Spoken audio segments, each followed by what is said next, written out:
मथुरा में कंस वध के बाद कृष्ण ने यदुवंश की रक्षा के लिए एक नई शुरुआत की योजना बनाई।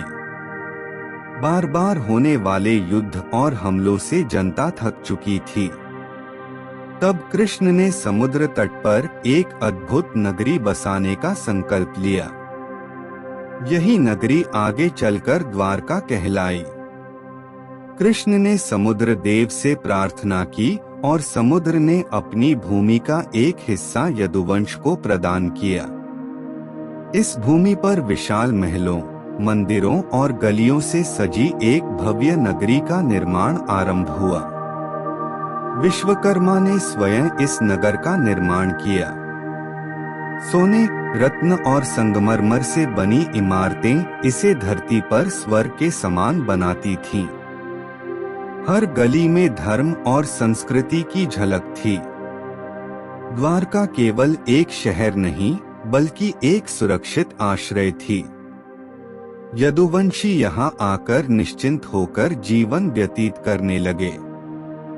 समुद्र के किनारे बसी यह नगरी व्यापार और संस्कृति का केंद्र भी बनी। कृष्ण ने यहाँ धर्म और नीति के आधार पर शासन स्थापित किया।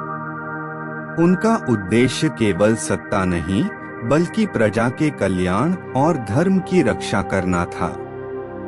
द्वारका में रुक्मिणी, सत्यभामा और अन्य रानियों के साथ कृष्ण का जीवन दिव्य रंगों से भर गया। यहाँ भक्ति और प्रेम का वातावरण चारों ओर फैला हुआ था।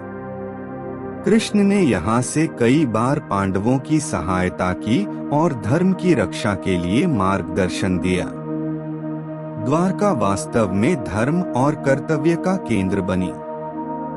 राधा का स्मरण भी इस नगरी में कभी फीका नहीं पड़ा। यद्यपि वे वृंदावन में रही, परंतु कृष्ण के हृदय में उनका स्थान सदैव अटल रहा। द्वारका की स्थापना ने यदुवंश के इतिहास में नया अध्याय जोड़ा। यह नगरी न केवल राजनीतिक दृष्टि से, बल्कि आध्यात्मिक और सांस्कृतिक दृष्टि से भी महान बनी।